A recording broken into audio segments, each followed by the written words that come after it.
Thank you, York City. Thank you. I feel so blessed today.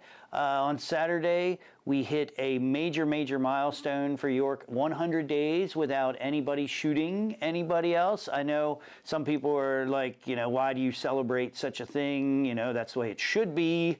But we all know that that's not the way it is in many places in the United States, and particularly in cities where we have a lot of trauma, a lot of poverty, and so anyhow, we are just blessed here, and I am extremely happy. I want to thank first of all the community, because this is a reflection of how much we are working to make sure that young people know that they are loved, that they are worth more than fodder for guns or a grave or prison. Every child that is born deserves a lot more and was made to do a lot more than being part of violence. So Saturday was 100 days, today's 102 days. Our previous record was 8 years ago with 65 days. So we're, that was 2 months. Now we're over 3 months. So that's just very exciting. And also 5 months and 5 days without anyone killing anybody else here in the city. It's just really amazing. It's a dream come true for me, because one of the reasons why I wanted to run for office was because of the gun violence. And, yes, it was 2017, the year that I ran for election, was the last time that we had low numbers, but we had high homicide numbers that year.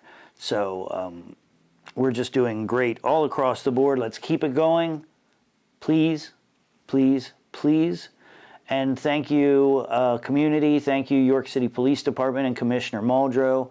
Thank you, Tiff Lowe and the Group Violence Intervention team. All of our partners, the District Attorney's Office, the York County Probation, the federal attorneys, everybody, WellSpan. There's so many groups working together right now. The ministers in the city. Everybody's working together to make sure that we give young people opportunities and the direction so that they choose a proper direction. If you have any young people that you're concerned about, please just get in touch with us. We're happy to reach out and try and help with any problems. We're offering scholarships to learn trades, to go to school.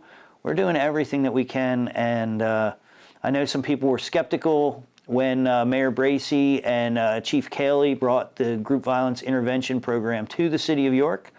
I hope there are no more skeptics out there, because while it might take a while and while there might be some ups and downs, certainly now we have the perfect people in place. Tiff Lowe and her team working directly with the young people.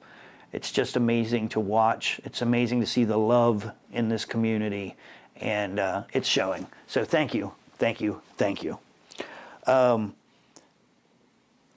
have a few things for you this week. It's kind of a quiet week, which is good because it's going to be freezing cold this week. So bundle up, make sure all your loved ones are safe and warm and have all their supplies, anything they need.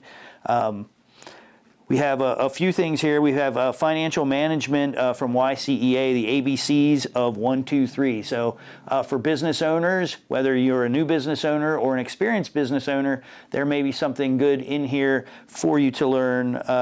And that is tomorrow. Actually, this is going to be a series of classes. Well, it says Tuesdays through March 18th, I see. So it's a series of classes put on by YCA and Bloom. So you can check that out at the link there. And here for you at Martin Library, they continue every week to bring us new programs. This one is Pregnancy and Postpartum Support on Wednesday from noon to 1:30. And everything to help moms and babies will be there at 159 East Market Street at Martin Memorial Library. Black History Month film series. Well, first of all, I have to say Red Tails yesterday was a very touching day.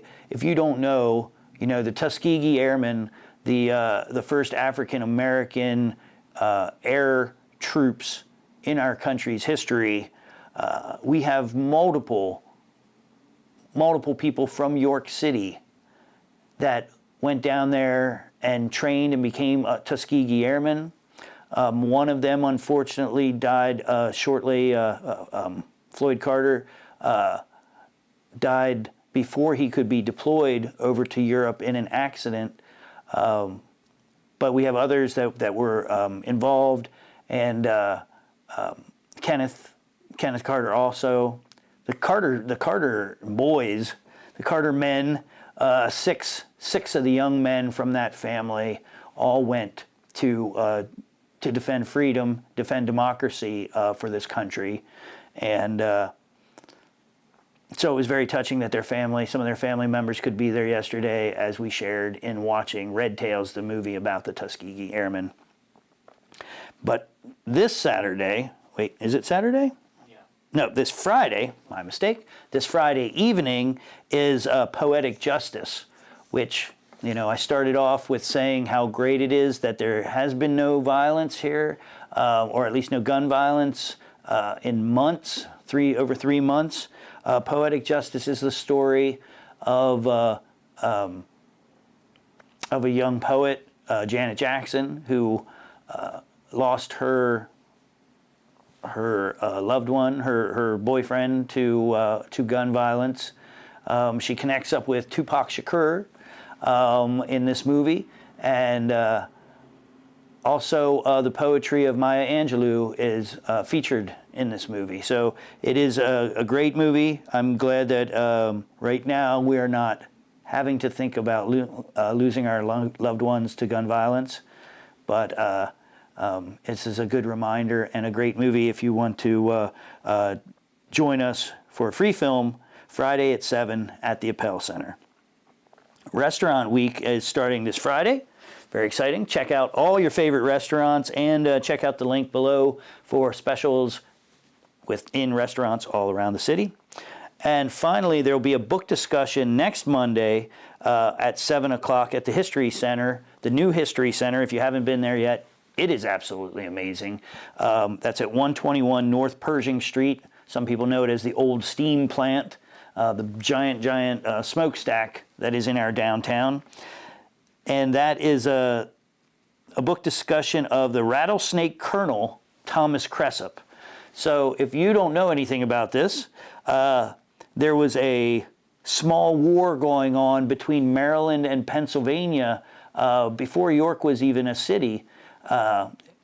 And this is the reason why we have the Mason-Dixon line, because Maryland actually thought that the line should be up around Wrightsville, according to the agreements that they had. And Pennsylvania believed that it should be down at closer to Port Deposit, where the Susquehanna enters into the Chesapeake Bay. So if Maryland would have had its way, York would be in Maryland. We would be York, Maryland, instead of York, Pennsylvania. So it's really fascinating, this battle that was both a small, violent battle. People were being kidnapped from York and dragged to Maryland and put on trial for trespassing for building a house here when it wasn't even Maryland. And then Cressup comes up and he tries to establish a fort and tries to make York Maryland's. And then the Pennsylvania folks capture him, put him in jail.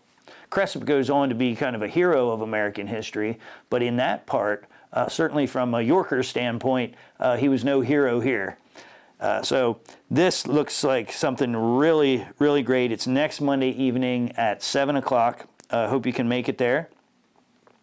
And again, yes, a cold week, but it's worth coming out for some of these activities. So bundle up, come on out, and I'll see you around the city.